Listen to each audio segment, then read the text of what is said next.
공수처도 발족시키고 이 라임 옵티머스 사건에 대한 특검도 하고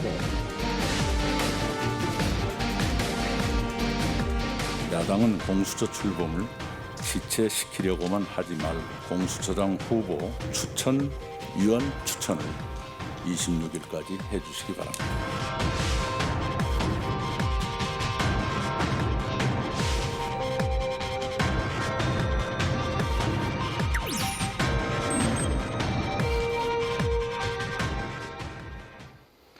네, 추미애 법무부 장관이 윤석열 검찰총장을 향해서 라임 사건과 관련해 중상모략이라고 화내기 전에 성찰과 사과를 먼저 했어야 한다고 강한 유감을 표명했습니다.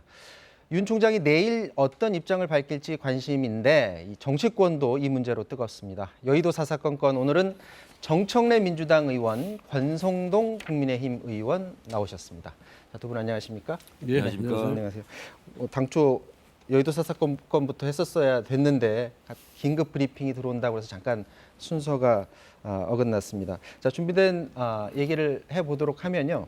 이 먼저 라임 사건을 짚어봐야 될 것 같습니다. 이 라임 사건과 관련해서 김봉현 전 회장, 그러니까 이전에 전주로 알려진 사람이죠.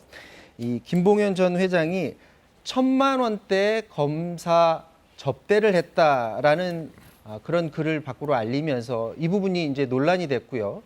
자, 검찰에서는 검사 로비 의혹과 관련해서 이제 본격적으로 수사팀을 구성해서 수사를 하겠다라는 의지를 내비쳤는데 이 별도의 수사팀은 기존 라임 펀드 관련 판매 비리 사건 수사했던 그 부장검사가 이끌고요. 라임 로비 사건에 관계되지 않은 금융조사부 등 5명의 검사로 꾸려진다라는 얘기인데 지금까지 나오는 얘기를 종합해 보면, 그러니까 서울 남부지검 내에서 검사 그 접대 의혹을 받고 있는 검사들을 수사를 하는데 남부지검 내에서 별도의 조직을 만들어서 수사를 한다는 겁니다. 그렇다 보니까 아니 그러면 같은 동료인데 동료가 동료를 수사하면 과연 제대로 할 수 있을까라는 그런 의문이 드는 부분이 있거든요. 자, 이 부분에 대해서 어떻게 생각하는지 먼저 권성동 의원님부터 좀 말씀 좀 부탁드리겠습니다.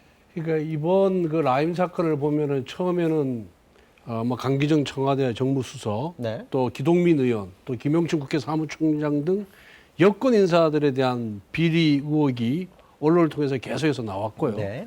그 후에 이제 이상호라는 민주당 부산 4월 지역위원장이 8천만 원 수수로 이제 구속이 됐거든요. 네. 그런데 갑자기 김봉현이라는 친구가 이건 이제 사기꾼이거든요. 네. 아주 뭐 고등 사기꾼인데 이 김봉현의 소위 폭로 문건을 근거로 해서 추미애 장관이 갑자기 남부지검 대검 검찰총장의 수사 지휘권을 배제시키고 그다음에 수사검사를 교체하면서 이걸 갖고 이제 대검을 공격하는 수단으로 삼고 있어요. 네. 우리가 보기에는 이게 실체가 별로 없다가 보여지거든요. 그리고 검사들이 정말 접대받은지에 대해서 남부지검 검사장도 그런 진술을 받아본 적이 없다. 네. 그리고 대검에 보고한 적도 없다. 이렇게 얘기하는데 그 사기꾼 김봉현의 말 한마디에 추미애 장관이 이걸 갖고 국면 전환을 시키기 위해서 지금 검사 비위를 남부지검이 조사하라 이렇게 얘기를 하고 있어요. 그런데 뭐 아시다시피 검사가 검사를 수사를 하게 되면은 그 수사 결과가 아무리 공정하다 하더라도 국민들이 믿겠습니까? 네. 절대 안 믿죠. 그래서 검사 비위에 대해 수사할 때는 최소한 특임 검사를 임명하거나 네. 특별 검사를 가는 거거든요. 그러면은 정말 추미애 장관이 검사 비위에 대해서 척결 의지가 있고 공정하고 객관적인 수사할 그런 생각이 있다면은 특임 검사 내지 특별 검사로 가야 되는데 그것도 아니고 또 남부 검사한테 맡기는 거예요. 네. 남부 검사장은 믿을만하고 그다음에 검찰총장은 믿기 어렵다. 추미애 장관 입장에선 네. 그렇기 때문에 이 추미애 장관의 수사 지휘는 적절하지도 못하고 국민들로부터 신뢰를 받을 수 없다 이렇게 생각합니다. 자, 정청래 의원님. 권력형 게이트라고 주장을 했었는데 이제 그 말은 쏙 들어가고 검찰의 수사농단 내지는 검찰 게이트로 이미 이제 비화가 됐습니다. 김봉현 씨 자필 편지를 제가 꼼꼼하게 몇 번을 읽어봤어요. 네. 근데 육하 원칙에 의해서 상당히 저는 신빙성 있는 자료라고 생각을 하고요. 그리고 제가 알고 있기로는 법무부에서 직접 감찰을 했지 않았습니까? 그래서 감찰 결과 뭔가 자신감이 있기 때문에 추미애 장관이 수사지휘권을 발동을 했다. 예전 같으면 검찰 대검에서 반발하고 했을 텐데 이번에는 완전히 꼬리를 내리고 즉각 수용하는 모양새를 취하고 있죠. 그래서 제가 봤을 때는 수사지휘권 발동 내용을 보면은요, 라임 옵티머스뿐만 아니라 윤석열 총장 개인에 대한 의혹 이 부분도 지금 적시가 돼 있어요. 네. 그래서 어쩌면 검찰이 검찰을 수사하고 검찰이 대검을 압수수색할 수 있는 그런 상황도 배제할 수 없다. 윤석열 총장 자체가 수사 대상이고 피의자가 될 수도 있는 그런 지금 경계 지점에 놓여 있다 이렇게 생각하고요. 김봉현 전 회장이 진술했던 술집에서 향응 접대받았던 검사 이런 부분들은 사실로 거의 드러나고 있지 않는가 그런 생각이 들어서 결국은 김봉현 회장을 66차례나 불러서 여당 정치인을 대라 이렇게 치도곤을 했다는 거 아닙니까? 네. 이거는 그야말로 우리가 지향해야 될 별건 수사 그리고 검찰의 빅딜 이런 부분이 여러 가지 이제 의혹이 있기 때문에 이번에 검찰총장이 이제 손을 떼지 않았습니까? 그래서 검찰총장은 결과만 보고받는 걸로 돼 있기 때문에 윤석열 총장이 힘을 쓰지 못하고 그냥 지켜볼 수 없는 상황이다 이렇게 생각합니다. 제가 요즘 한 말씀 더 드리면은 김봉현 그 회장 구속돼 있는 김봉현 회장이 강기정 수석한테 5천만 원 줬다 이런 진술이 나올 때만 하더라도 그 사기꾼만 어떻게 믿느냐 이게 여권의 반응이고 추미애 장관의 반응이었어요. 네. 그 사기꾼이 갑자기 야권 인사한테 뭔가 로비를 했다라고 했다. 하니까 갑자기 김봉현의 말을 아주 금과 억조처럼 심처럼 받드는 것이 정부 여당의 태도다. 이게 얼마나 모순된 태도냐라는 것을 알 수 있고요. 그다음에 채널A 사건 때도 수사지휘권을 발동해가지고 검찰청 수사지휘권을 무력화시켰어요. 네. 그 측근 한동훈 검사장 비리가 있다. 난리 법석을 쳤는데 한동훈 검사장이 기소도 못하고 있고 아무런 걸 못 밝혀내고 있어요. 그만큼 추미애 장관의 판단력이 형편없다는 것이 여실히 드러났다 이렇게 보이고요. 세 번째 66회라 그러는데 라임 사건이 규모가 얼마냐 하면은 피해자가 5천 명이고요. 피해 금액이 1조 6천억 원이에요. 네. 고소 고발 사건 피해자들 고소 고발 사건이 수십 건이 지금 남부지검에 있습니다. 그 수십 건의 고소 고발 사건을 수사하기 위해서는 66회가 아니라 200회를 불러서 조사해도 부족하거든요. 그런데 단순히 66회를 불렀다는 이유 하나만으로 남부지검의 수사가 문제가 있고 마치 여권 인사만을 겨냥한 것이다라고 하면서 수사검사 한 명을 교체를 했잖아요. 이건 정말 말이 안 되는 소리다. 그 남부지검의 6, 7명의 검사가 김봉현을 돌아가면서 지금 불러내고 있어요. 왜? 고소고발 사건이 수십 건인데 그 규모 또 얼마나 복잡합니까 내용이. 그래서 단순히 66회 불렀다는 이유만으로 그 수사검사를 교체하는 명분도 안 되고 남부지검에 대한 대검의 수사지가 잘못됐다는 그런 근거도 안 된다는 말씀을 드립니다. 제가 봤을 때는요. 라임 수사를 위해서 뭐 66번이 아니라 666번을 저는 불러도 된다고 봐요. 근데 네. 66번을 불렀던 것이 라임에 대한 수사라기보다는 여당 정치인을 대라, 불어라. 김봉현 전 회장의 오랜 지인 친구가 청와대에 있었나 봐요. 그러니까 그 행정관 가지고는 안 된다. 강기정 수석 정도는 엮어야 된다. 이렇게 해서 계속 불러서 지금 한 거잖아요. 그래서 제가 봤을 때는 지금 이 라임 옵티머스 관련해서 공교롭게도 윤석열 총장의 측근 검사들이 지금 다 연루돼 있는 걸로 지금 알려주고 있지 않습니까? 그래서 어쩌면 사상 유례 없이 검찰총장이 수사선상에 오르는 그런 초유의 사태도 어쩌면 우리가 볼 수도 있지 않을까 그런 생각이 좀 들고요. 저는 여기서 한 가지 말씀 또 꼭 드리고 싶은 것이 조국 장관이 업적이 하나 있습니다. 그동안은 검찰의 비위 사실에 대해서 사건에 대해서 검찰이 직접 감찰하다 보니까 제 식구 감싸기를 했는데 이번에는 법무부에서 직접 자, 감찰을 했거든요. 자, 그래서 지금 결국은 확신을 가졌던 것 같습니다. 어제 그 추미애 장관이 SNS에 이제 글을 올리면서 또 다시 이 글 때문에 지금 정치권에서 논란이 일고 있는데 이게 어떤 내용이냐면 그 검찰이 수사 관행과 라임 수사 과정에서 국민들께 죄송하게 생각한다. 이제 콩으로 매주를 쓴다고 해도 고지들 국민이 없을 지경에 이르렀다라고 하면서 추 장관이 윤석열 총장을 지목을 해서 중상 모략 화내기 전에 본인이 성찰과 사과를 먼저 말했어야 한다라고 하면서 윤석열 총장을 직접 비판을 했는데, 자, 이 부분에 대해서 윤석열 총장의 사과, 현 상황에서의 사과가 필요하다고 보시는지 먼저 정청래 의원님부터 말씀드립니다. 필요하다고 보고요. 네. 사실 지금까지는 법무청, 검찰부, 그러니까 법무부가 사실상 파견된 검사에 의해서 장악되어 있었어요. 그래서 검찰 개혁 중에 하나가 법무부의 탈검찰화였거든요. 네. 그래서 드디어 이제 법무부 장관이 인사권도 행사를 하고 또 법무부에서 직접 검찰에 대해서 감찰도 하고 하다 보니까 기존의 관행으로는 윤석열 총장이 불편했겠죠. 그러니까 네. 대검에서 추미애 장관을 중상모략한다고 이제 공격을 했죠.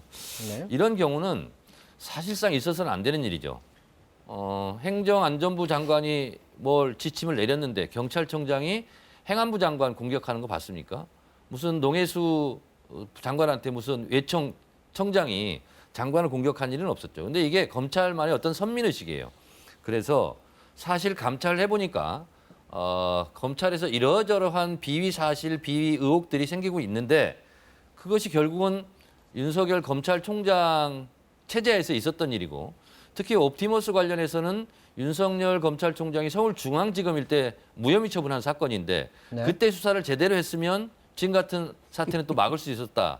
이런 얘기도 있지 않습니까? 그래서 그런 부분에 대해서 검찰총장이 적어도 국민들에게 그동안 부족하고 미진했던 부분에 대해서는 사과를 해야 되는 거 아니냐. 오히려 법무부 장관을 겁박하고 공격할 일은 아니다라는 주장에 대해서 저는 동의합니다. 네. 윤석열 의원님. 참 정부 여당의 태도, 특히 추미애 장관의 태도를 보면은 참 안쓰럽기 짝이 없어요. 그렇게 윤석열 검찰총장이 문재인 대통령이 임명한 윤석열 검찰총장이 마음에 들지 않으면은 차라리 강제 사퇴시키세요.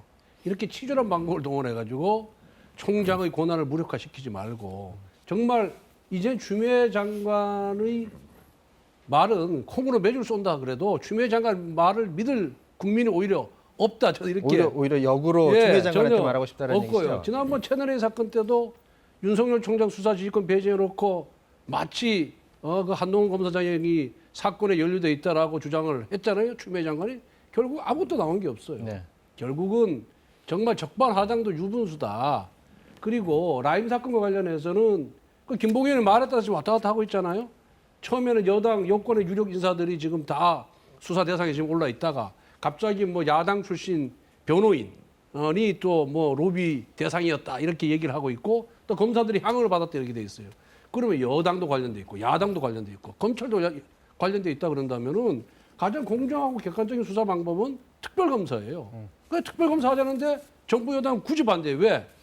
자기 통제 추미애 장관의 통제 바깥에 벗어나니까 그래야 된 거예요. 그럼 오늘 이데일리 뉴스를 보니까 국민의 65%가 특검 도입이 필요하다. 그중에 50%는 적극적으로 찬성하고 있어요.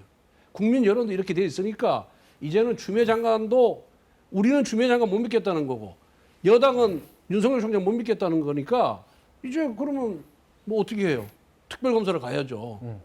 그래서 빨리 정부 여당에서 특별검사 도입에 찬성해 주기 바랍니다. 자, 이 건과 관련해서 사실은 국민의힘에서 특검을 하고 민주당의 공수처도 동시에 처리하는 안을 이렇게 제안을 했잖아요. 근데 동시에 국민의힘에서 이 공수처 개정안을 이제 들고 나왔어요. 공수처 개정안을 봤더니 공수처 기소권, 원래 있었던 거에서 그 기소권을 빼고 가자라는 것, 그리고 강제 이첩권도 삭제하고 또 재정 신청권도 삭제하고, 이렇게 해서 당초 나왔던 공수처 법안보다 더 후퇴하는, 민주당 입장에서 봤을 때 후퇴하는 그런 법안을 냈는데, 이 안을 가지고서 민주당에서는 어떻게 좀 논의할 만한 사항이 있는지, 넣고 빼고 할 만한 사항이 있는지. 이미 2, 3년 전부터 다 논의했던 사항이고요. 논의 결과 지금 공수처법이 나와 있는 거고요.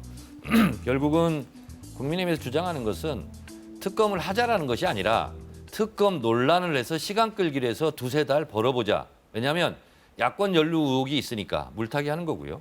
그래서 결국은 공수처를 안 하겠다는 얘기고, 그리고 라임 옵티머스 이 사건 관련해서는 시간 끌다가 그냥 유야무야 시키자라는 의도로 저는 보고 있는데, 네. 공수처에서 이것저것 빼자는 것은 호랑이 이빨 빼자는 거고요. 사막에 있는 오아시스를 없애자 이런 얘기라고 저는 보고 있기 때문에 저희는 그 논의에는 이미 2, 3년 동안 수차례 수없이 했기 때문에 그것은 저희는 필요 없다 이렇게 생각을 저는 하고 있습니다. 지금 우리- 그 추세를 보면 26일까지 기다린 다음에 공수처법 개정안 들어갈 분위기인 것 같아요. 뭐 정부 여당에서 정부 여당을 상대로 수사하는 특검을 지금 수용하겠습니까? 자기들 구린 데가 많으니까 수용 못하죠. 떳떳하고 자신 있다면 수용을 해야 되는데 지금 수용할 생각이 전혀 없는 거예요. 묘안이 그래서 공수처입니다. 잘 들어보세요. 공수처라는 게 뭡니까? 공수처라는 것이 제2의 검찰이에요. 쉽게 얘기하면. 우리 국민들이 잘 이해를 못하는데 제2의 검찰입니다. 검찰은 수사권과 기소권을 동시에 갖고 있어요. 그런데 지난 20대 말에 검경 수사권 조정을 했잖아요. 정부 여당이. 그래서 수사권은 경찰에 주고 기소권만 검찰에 주자라고 해가지고 지금 분리를 해놨어요. 그러면 이것도 똑같이 공수처도 기소권만 갖고 있어야 되는데 왜 유독 공수처에는 수사권을 다 주냐 이거예요. 그는 검찰 개혁 방향과 완전히 정반대로 나가고 있는 거예요. 그렇기 때문에 이건 독소 조항이다. 검경 수사권 조정 방향하고 맞지도 않는다. 이렇게 했기 때문에 우리가 공수처가 갖고 있는 수사권을 분리를 하자.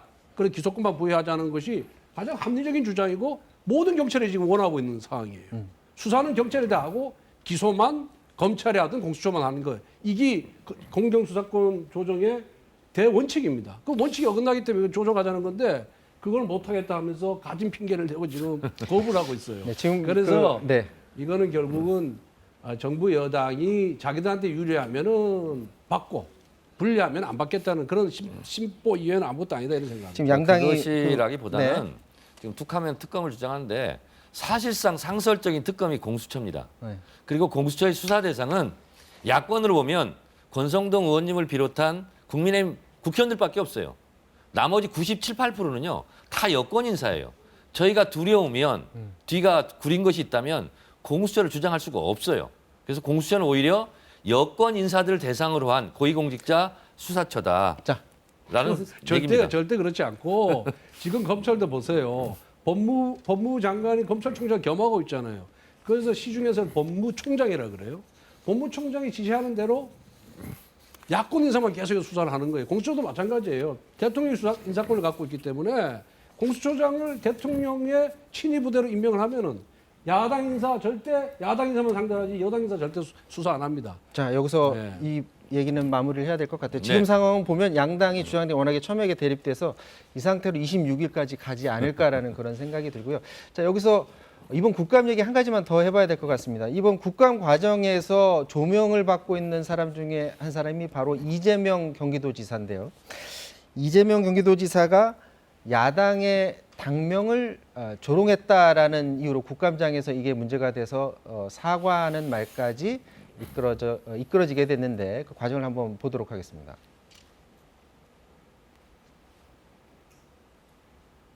홍보 예산에 대해서 야당 의원 지적에 네. 일배 수준의 조작과 선동 이러니 국민의 짐 그런 말씀하셨죠. 네. 제가 짐이라고 한 게 잘 아니라 하셨습니까? 짐이라는 조롱을 듣는 이유다 이렇게 말했습니다. 너무 정치적이라고 보지 않습니까? 제가 그 두 배를 썼다. 제1야당의 당명의 국민의 짐이 뭡니까? 아니 그런 얘기를 들을 정도로 하시면 안 된다 이런 충고를 드린 거예요. 지사님이 국회에 충고를 할 수준이 됩니까? 그 위치가 됩니까? 제가 수준이 되는지 안 되는지 모르겠지만 저도 국민의 한 사람이어서요 충분히 말할 수 있다고 생각합니다. 큰 일을 하실 분이고 큰 뜻을 가지신 분이라면은 전체 국민을 생각하고 자기가 소속되는 특정 정당이나 특정인들만 지사님 생각하시면 안 됩니다. 저도 평소에 그러려고 노력합니다. 그런데 최소한 도정을 비판하시려면 합리적 근거를 가지고 해야지 남경필 지사께서 올려놓은 예산을 가지고 제가 올린 식으로 두 배를 썼다 이렇게 표현하시는 게 옳지 않지 않습니까? 그렇게 표현하셔야지. 당명을 가지고 국민의 짐이라고 그런 표현을 쓸 수 있습니까? 국민의 짐 진짜 안 되기를 바랍니다. 지사님 참 대단하시네. 예? 당명을 가지고 우리 그 지사님께서 한 번도 아니고 조금 그렇다고 얘기에 대해서 유감을 좀 표명해 주기를 좀 원하고 있습니다. 사과는 마음에 있어서 하는 것이고요. 자, 우리 지사님. 네, 선의에서 드렸던 말씀 한번 드리고 다만 그게 또 듣는 사람 입장에서는 좀 다를 수도 있고 또 상처받을 수 있는 점들을 제가 인정하고요. 유감스럽게 생각합니다. 자, 끝내는 유감을 밝혔는데 정청래 의원 비롯해서 민주당 의원분들이 이런 사석 같은 데서 저런 표현을 자주 하고 하는 걸 제가 실제로 들었거든요. 먼저 유행했던 건 인터넷이고요. 댓글에 나온 거고 저는 이렇게 생각합니다. 국민의힘에서 문재인 대통령을 향해서 입에 담을 수 없는 험담, 독설, 심지어는 문재인 정권을 보고 독재 정권이다. 경제가 폭망한 정권이다. 이렇게 얘기를 했지 않습니까? 네. 근데 세계 경제 포럼에서는 대한민국 거시경제 안정성이 전 세계에서 1등이고요. 네. OECD에서는 대한민국 경제 성장률이 이재명 어쨌든 지사에 대해서 1등이에요. 이게 지금 홍보하지 말고 이런 근거가 있는데 어쨌든 뭐 파시즘 정권이다, 독재 정권이다 이렇게 했잖아요. 그걸 먼저 한번 되돌아봤으면 좋겠고, 그래서 결국은 이렇게 험한 말을 서로 안 하는 게 좋죠. 그런데 저는 이 지금 국민의힘 의원 질문이 좀 수준이야라고 생각하는 것이 마치 국회의원은 뭘 해도 되는데 도지사는 무슨 말을 쓰면 안 된다는 뉘앙스로 계속 얘기를 하시는데 도지사도 국민의 한 사람이고 누구든지 표현의 자유가 있지 않습니까? 근데 너무 지나치게 좀 몰아붙이네요. 그 뭐 문재인 정권 보고 독재 정권, 경제 폭망 정권은 팩트이기 때문에 우리가 그렇게 주장하는 거고 우리가 집권하고 있을 때도 민주당은 우리 보고 독재 정권이라 그랬고 경제 망친 정권이라고 얘기를 했어요. 네. 자기들이 할 때는 괜찮고 우리가 비판하면 좀 속이 뜨끔한 모양입니다. 그리고 그 나무 당명을 갖고 저런 식으로 희화하고 비하하는 건 적절치가 않습니다. 우리가 더불어민주당을 부를 때 소위 더불어 부패당, 더불어 망친당 이런 식으로 하면 기분이 좋겠습니까? 똑같은 거예요. 그런데 우리 이재명 지사가 보면은 이제 이낙연 대표하고 대권 경쟁에 나서서 그런지 모르지만은 조금 좀 겸손해질 필요가 있다 이런 생각이 들고요. 너무 오만하고 좀 방자한 측면이 없지 않아 있습니다. 그리고 자신에 대한 비판이 조금만 있으면은 거기에 대해서 너무 과민 반응을 보여요. 그리고 전혀 그 자기에 대한 비판과 관계없는 다른 일을 꺼내가지고 또 비판한단 말이에요. 그래서 그것이 결국 바람직스럽지 못한 태도다. 그리고 정치인의 부패도 문제지만 정치인의 오만은 반드시 국민의 심판을 받는다는 것을 스스로 느꼈으면 좋겠습니다. 자, 이제 시간이 다 돼서 마지막으로 이제 30초씩만 말씀을 하시고 좀 마무리를 지어야 될 것 같은데 저 민주당 금태섭 전 의원 지금 탈당계 제출했다고 하는데 마지막으로 민주당을 떠나면서 쓴소리를 남겼다고 해요. 특히 소통의 문화를 찾아볼 수가 없다든지 아니면 건강한 비판을 받아들이지 않는다는 이런 지적을 하고 이제 민주당을 떠난다는 건데 여기에 대해서 어떻게 생각하는지 한마디씩만 부탁드리겠습니다. 본인도 얼마나 힘들었겠어요. 당하고 안 맞아서. 네. 그래서 본인이 그렇게 결정을 한 거에 대해서는 존중하고 그리고 본인을 위해서도 잘된 일이다. 그리고 또 당 입장에서 봐도 그렇게 뭐 썩 나쁜 일은 아니고 당으로서도 뭐 잘된 일이다 이렇게 생각하는데요. 어쨌든 본인의 앞날에 행운이 있기를 바랍니다. 그 비판에 대해서는 어떻게 생각하십니까? 저는 뭐 별로 근거가 없다 이렇게 생각합니다. 근거가 없다고. 자, 권성동 의원님. 금태섭 의원은 정말 신사죠. 그리고 민주당의 균형치 역할을 했던 전 의원으로 이렇게 기억을 하고 있고요. 네. 또 그 친구의 발언의 내용을 보면은 하나도 버릴 게 없어요. 결국은 민주당의 건강성을 상징하는 그런 인물이었고 또 민주당 내의 균형감을 유지하는 그런 인물이었는데 그런 친구를 내친 거예요. 민주당이 사실은. 그러니까 저는 이것이 바로 민주당의 오만과 독선의 표시로서 이런 금태섭 의원의 사태가 나왔다 해서 민주당의 몰락이 조짐이 좀 보인다 이렇게 생각을 하고 이 금태섭 의원 같은 정치인은 여든 야든 가리지 말고 우리가 키워야 될 인물이다 이렇게 생각하고 있습니다. 네. 오늘 얘기는 여기서 마쳐야 될 것 같습니다. 지금까지 정청래 권성동 의원과 말씀 나눴습니다. 두 분 말씀 고맙습니다.